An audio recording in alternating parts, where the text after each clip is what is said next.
some point I want to make sure you get that. Yes. That's cute. Hello, welcome to Uniqueness Built In. I'm Mike Garabedian with Garabedian Properties. I've been a custom home builder in the Dallas-Fort Worth area for going on 30 some odd years. And during those years, we have developed a unique perspective on the design and building and ownership of luxury homes. And our hope is that we can share some of those insider secrets, tips to our viewing public. If you really like the show, comment and share. If you don't like it, keep watching till the end. It helps with the algorithms. We really appreciate it very much. We make our interns watch it so you can watch it too.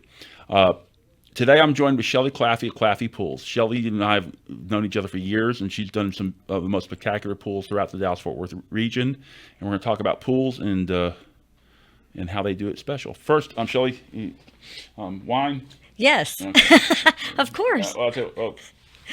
I can't. Never mind. We'll have to do it later. I can't get off. Later. I'll get a straw. Okay. And of course, candy. Okay. Well, I'll take a small one. There you go. Perfect. Great. All right. You got to sugar up. You got to caffeine up and sugar up. All right, Shelly. So tell us a little bit. So you've been building. Your family has been building pools for going on how many years now? Golly, close to 40 years. Okay. We started. My dad, Paul Claffey, started back in '87, and literally went on probably 40 to 50 first appointments without having any success.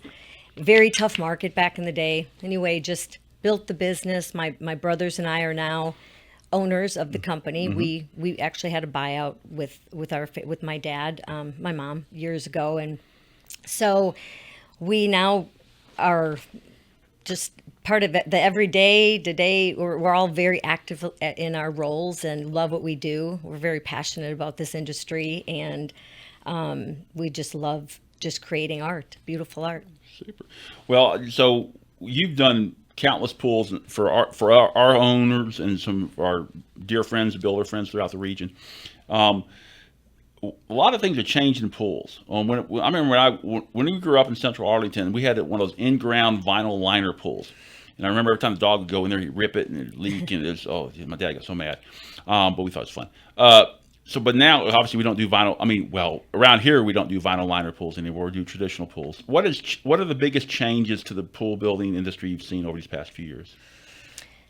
Wow. Just, I would say probably the scale of what you're seeing. I mean, from a little spa to an amazing multi-million-dollar project. So the range is so great, but I think the most important thing that we've learned over the years is just the engineering and how to build something so spectacular, and even just to the simplest in design. The most important thing to us is doing it right, quality, making sure it's just not beautiful on once it's built, that it's built structurally sound. Right. So, obviously, when we build homes, new construction pools, and we also renovate homes, but you can also renovate a pool. So maybe if you buy a house and the pool's not exactly, the house is perfect, but the pool's not exactly what you want, you can renovate. So how does that work, or what kind of things do you do to renovate a pool? So it can be as simple as just redoing the tile, the coping, maybe changing that, and sometimes even just replastering the pool to give a different look. Then it can get into tearing out decks, doing overlays on your deck, or to the extreme of just tearing the whole pool out and starting over, which is more common than you'd think. And just nowadays with how the equipment is, just the equipment set, and how we're plumbing our pools, and sometimes starting over is easier than having an older pool that doesn't circulate well, or they've had issues. So we determine that once we look at it. So let's talk about, okay, so when I was a kid, the pool, if you had a sore back or itch, you go up to the jet and it would shoot the water, and it felt like a little massage jet. But now the pools, at least our pools, don't do that anymore. Where you go up to the jets, there's like just a mild amount of water coming out. So what has changed? Is it engineering? Is it why can I not massage my back on the pool jet anymore? Typically, it's the type of jet we're using now, but pretty much what's really changed in the industry over the past 10 years is the circulation of the water. And the most important thing to us is energy efficiency. So essentially we're using variable speed pumps, which slow the pumps down. And then we've redesigned our plumbing to, just an easy way to think of it is we're speeding up the movement of the pool to get better circulation. With that, it's more even distribution. You don't have to worry about green pools anymore. And from therapy, it's just so much technology has come around with therapeutic jets, and so just a lot of change. So our pool runs like 20 hours a day, and I remember growing up. I mean, it was a whole different world. But is that typical? Is that part of the process, or are you just leaving it on too long? So typically we're running our pools 22 hours a day now. Wow. We'll go 18 hours in low speed in the daytime typically to save energy. At night, or when it's more economical, midnight to 4 in the morning, we'll turn it to high speed to turn over the pool. If you have an in-floor cleaning system, we haven't gotten into that. It's another technology. That's when the pool runs to give full circulation. And then the whole goal, though, is energy efficiency. The variables, you say that you turn up the speed of the pump at night. Does the owner have to do anything about that, or is it automatic, or how does that work? So the automation has changed tremendously from years ago. It used to be time clocks and you'd have to manually do everything.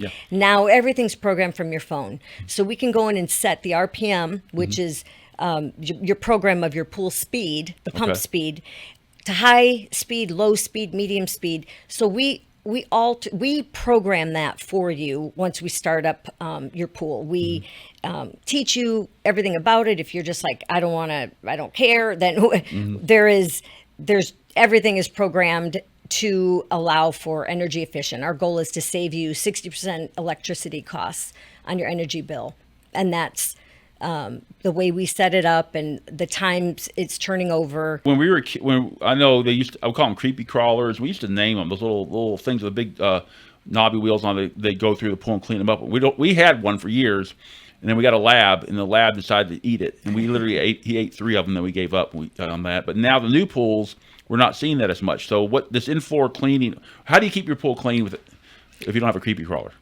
The technology has changed with pool cleaners. You can still get your cleaner on a separate booster pump and have those parts, wheels, bearings, gears you're changing all the time. And then newest technology is in-floor cleaning. So it's essentially plumbing through the pool, the bottom of the pool, which works as kind of think of an irrigation system in zones. It's going to pop up and it'll push that dirt, debris, sand on your tanning ledge, spa, sun bench, any place benches that have always been an issue, and it'll help force everything down to the main drain. And then that just rotates, and we do that. We program that daily, so you just don't have the maintenance of the cleaner that you used to have. No hoses or anything. No hoses. Super. With the LED lights, in the old days we had the old days. How old am I? But you had the big ball lights on there. Sometimes you change colors. I call them halogens. They may not be halogens, but they look like halogens to me. But now we're doing these little LED lights, and you can do things with these that you couldn't do before. Oh, correct. But you can change color. You can do zones. You can. If you want your spa separate from your hot tub, from your pool, you can. If you want certain areas of the pool, different zones, you can. And they're all LED nicheless, and they're smaller, so they're not as obstructive as years ago. The light that was so hard to even look at. Oh yeah, it's bigger than a headlight. And they're just color changing. There's just color shows you can do. There's you name it. There again, the lighting has just taken off, and that's still an area that is continuously changing and growing. So when somebody's designing a pool, like designing a house, there's hundreds of thousands of choices and decisions you can make. What's the easiest path for someone who says, I want a pool, to get them through that process? I mean, sometimes with homes, they'll give us a plan before they have the lot, or they'll buy a lot and it doesn't meet their. I mean, what do you recommend people do before they go into the pool shopping world? So for my clients, what I like to do is I have them come into the office. Typically, we're starting before even ground is breaking on a new home. So really go through what their wants and needs are, how they entertain, just all the important selections that they want. And then I take it very slow. I like to hand sketch and kind of design and come up with options, because there are so many, it can be overwhelming. So I like to take it slow. A lot of it's architecturally related to, like, hey, what does the house look like? We like it to be an extension of the home, that it looks like it was always meant to be there. Years ago it was just, here, plop a pool in your yard, and it was just function. It wasn't aesthetic. So now it is like a piece of art in your backyard. So not only is it functional, it's beautiful to look at. Well, some of the projects we've worked on, we literally, we're having retaining walls, and the retaining walls in the backyard are lining up with the pool. And when you look at it from an outside perspective, oh, that's easy. That's incredibly challenging to tie a pool and wall system all together structurally and aesthetically. And it takes a lot. It's not just, you can't just plop it in. You can't just dig a hole and fill it with plaster and go. It's a whole different world. For sure. And when we contract a job, we have an amazing set of construction plans that we work off. Everything's engineered. And, it takes a team. It takes our construction team working with the sales team and putting this all on paper that it's buildable, and making sure if there's piers needed, if it's how's the soil, and what's the timing? Do the walls go first or do the pool go first? So there's a lot of planning that has to go in, but working together, like working with you and your team and our team, it always works well. So the water quality. So I remember growing up, and even in some of our pools when I was in the past, you have to shock it like once a month or something like that. You go out and we had the big old 50-gallon drum of chlorine, and you'd shock your pool. Yes. I have not had to shock my pool in ages. So what's changed? So we are using very low chlorine systems now. So just an example of what we put on our pools is we have an ozone system that typically oxidizes the water. It helps break down bacteria. We use we have a cartridge. So we call it like a 3-part system. There's a cartridge you also change out. I always say it's kind of like your refrigerator cartridge. And inside this cartridge, it has tiny trace amounts of silver and copper. Silver attacks bacteria, copper attacks algae. So you're using such a small amount of chlorine. And then if somebody's very irritated with chlorine, we'll add UV light, and that's a really powerful sanitizer. So you get this 3-part system, and the water clarity is like swimming in bottled water. It's amazing. Well, you think about it, because a lot of times we're in our pool or other pools y'all built, you come out, you always used to smell like chlorine when you got out. There's almost no chlorine smell at all. No chlorine. But the water's not green, so something's working. That's right. And that's really the circulation. It's keeping this pool circulated. Years ago, it's just plumbing has changed so much. And so between circulation, sanitation, it's really made pools easier to. Those are the type of things. You look at a pool, it's a beautiful pool. You don't think about the structure and the engineering behind it. And the significance of this is pretty big when you consider all the challenges people have with ownership of pools. I mean, the shocking, the chemicals, the brushing. I don't think I've ever had to brush my pool. I mean, or almost seldom. All the things you have to deal with in pools in the past, most of those have gone away because of what you in the industry are doing nowadays. That's pretty cool. Now, so if you have a pool, what do you have to do? What do you have to do to upkeep it nowadays? So if you're doing it yourself, you just want to test your chemicals, I'd say every week, once a week. I mean, really you'll see visually if the pool doesn't look like if something's off. But typically keeping your pH, alkalinity, those are still very important. Keeping up with your, just keeping up with the sanitation. But if you're not doing it, we have, weekly maintenance. They come out, test everything for you. And another big part of it's cleaning your filters, keeping up with that side of it. Just the water chemistry is important, but it's also maintaining your equipment. So now the pool, you guys have a pool maintenance care system. I know there's some other ones out there as well. If an owner's gonna get someone to care for their pool, it seems to me it would make sense to have the company that built your pool do it. I mean, similar to what we do with our estate management, we build houses, we offer care for our homes, but if they weren't going to have that person, what should they be looking for from a pool maintenance company when they talk to them about what are the things they should be aware of? Pretty much weekly water chemistry. Obviously keeping if you don't have the in-floor cleaning, keeping your skimmers cleaned out, your Polaris bag, I mean, just keeping that clean. Then to maybe quarterly cleaning your filters out. Everything's cartridge filters now pretty much. And so just keeping those clean, rotating them out, and really just keeping O-rings, just really watching your equipment and making sure it's all sealed properly. And What about the ozone and the lights? Do you got to do anything with those? so pretty much it's all based on time, like how long you're using it. So after you'll get reminders or notifications that, hey, it's time to change your cartridge. It's time to, your UV light needs to be replaced. And that's a benefit of having somebody take care of it for you, or we offer that service to help. So, design.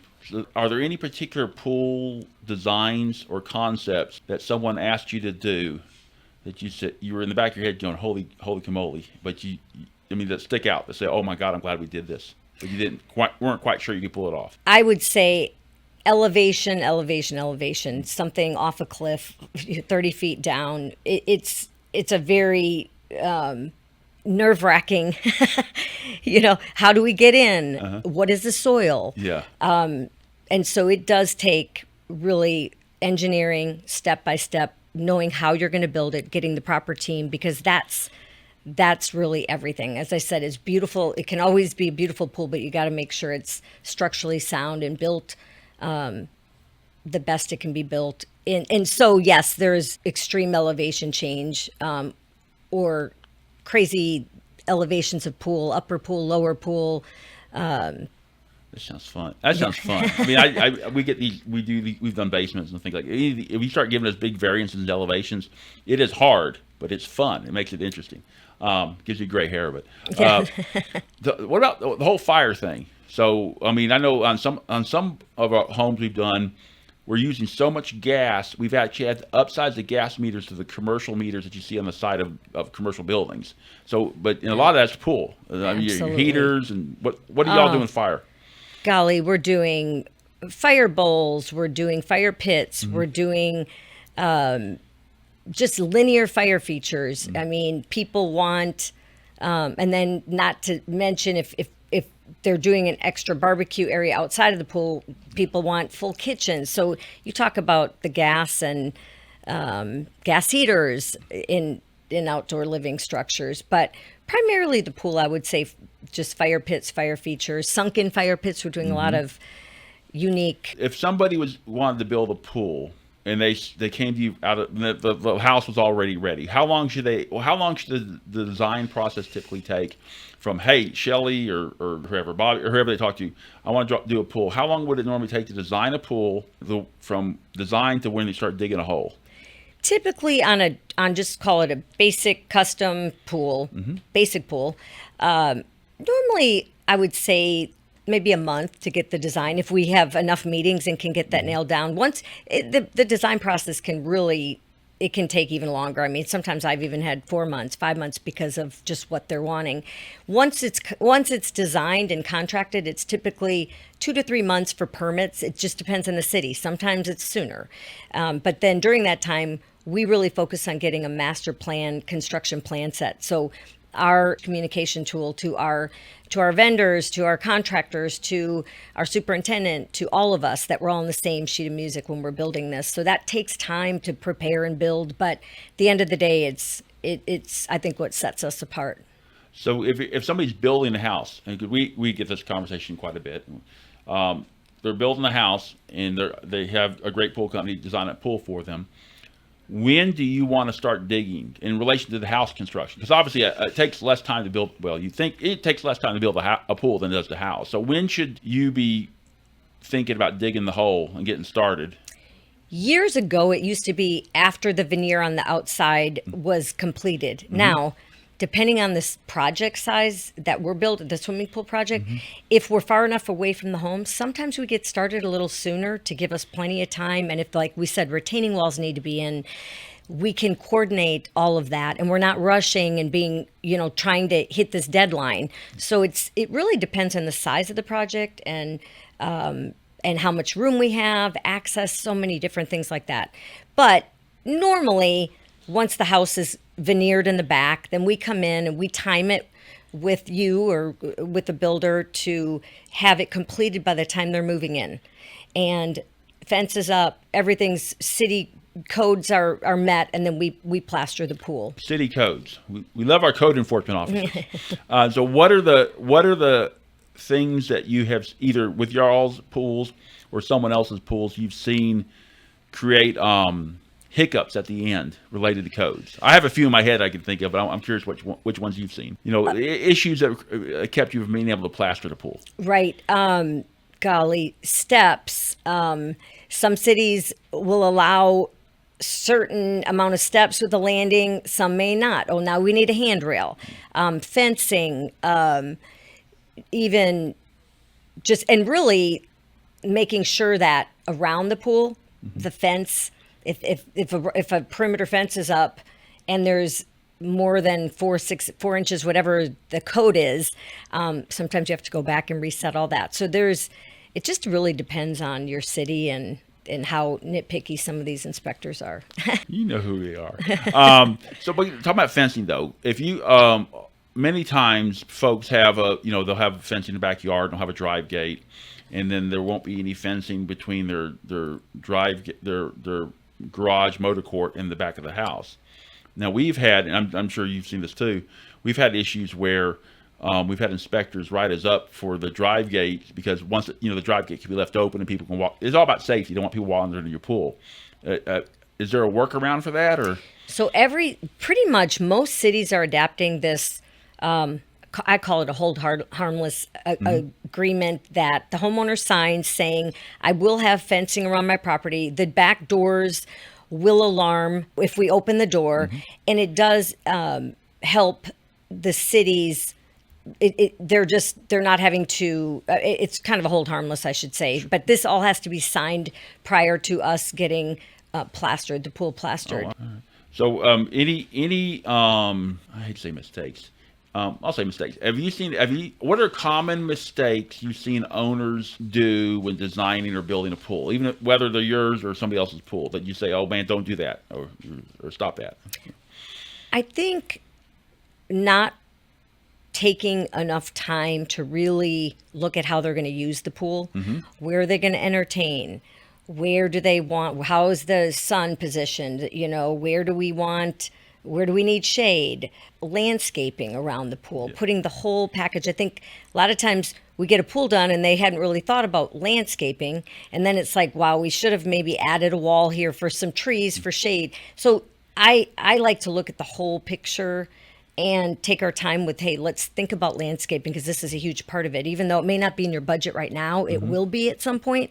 And it's critical to really think of those areas and just the location of the pool, making sure your center line's right on the front door or wherever that important focal point is, just taking time to really think of everything.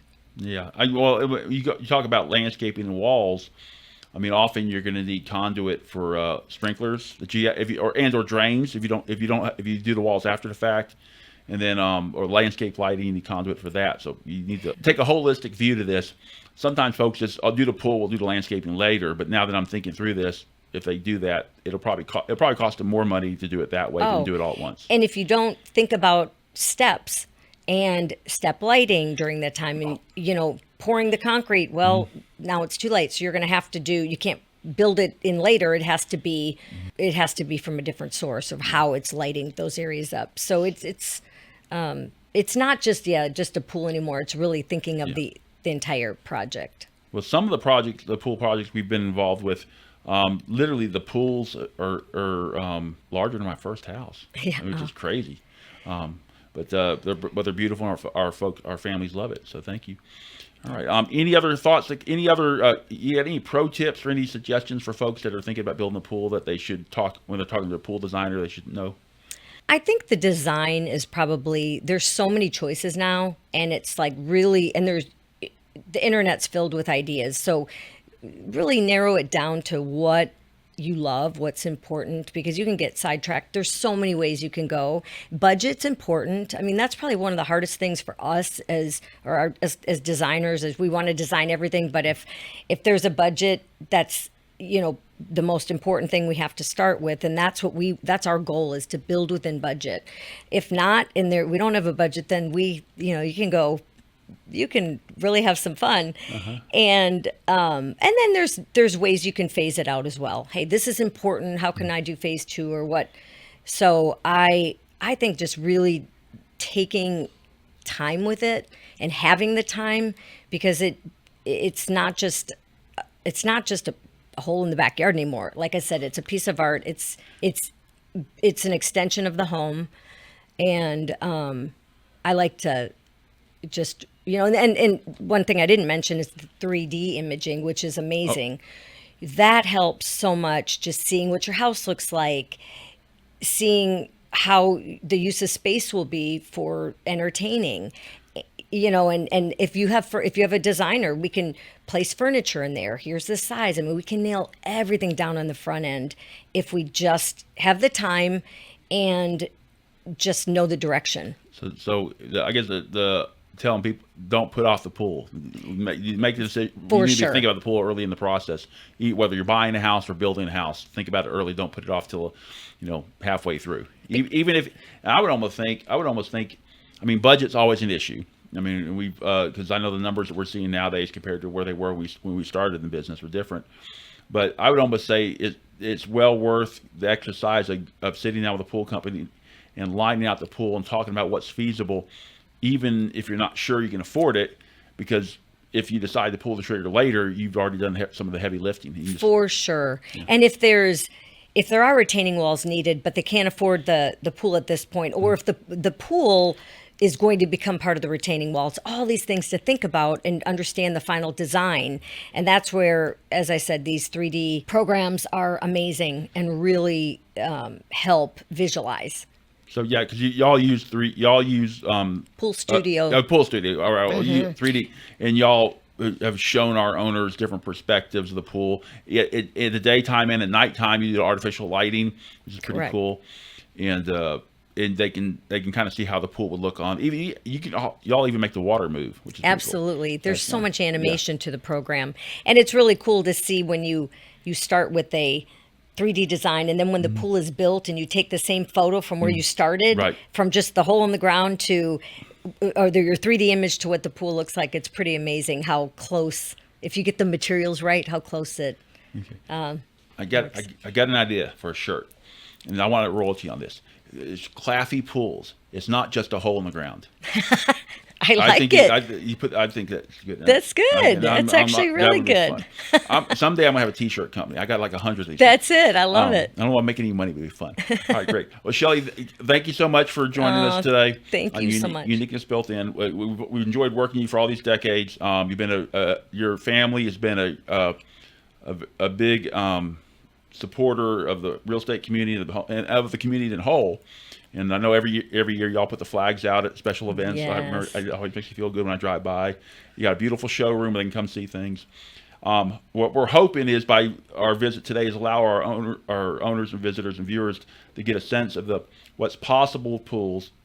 So when the time comes, you can work with professional pool companies such as Claffey or some of the other ones that are out there, and they can show you the benefits of investing in the most current modern features that are in pools. That's a long way of saying talk to your pool company first before you do anything. Well, and we'd love to have just our showroom's great, our design center's great, to come in and just, if you don't even know, if people really don't know what they want at this point, we're there to help and offer just our time to help guide. Great. You want to tell everybody where they can find you? So we are in Southlake, 1625 Brumlow Avenue. We've been there for years. We've remodeled, and now as I was just saying, we have a full new sales building and design center, along with a beautiful courtyard with different examples of pools. So we'd love to see you. Great. Thank you so much, Shelly. Thank you for coming by. Mike. Thank you. We appreciate you. Thanks. Thank you so much for watching Uniqueness Built In. Have you seen something interesting on our show that you would like us to elaborate on? Or perhaps you've seen something out in the wild that you want us to talk about on our show? Feel free to email us at the email on the screen, info@garabedianproperties.com.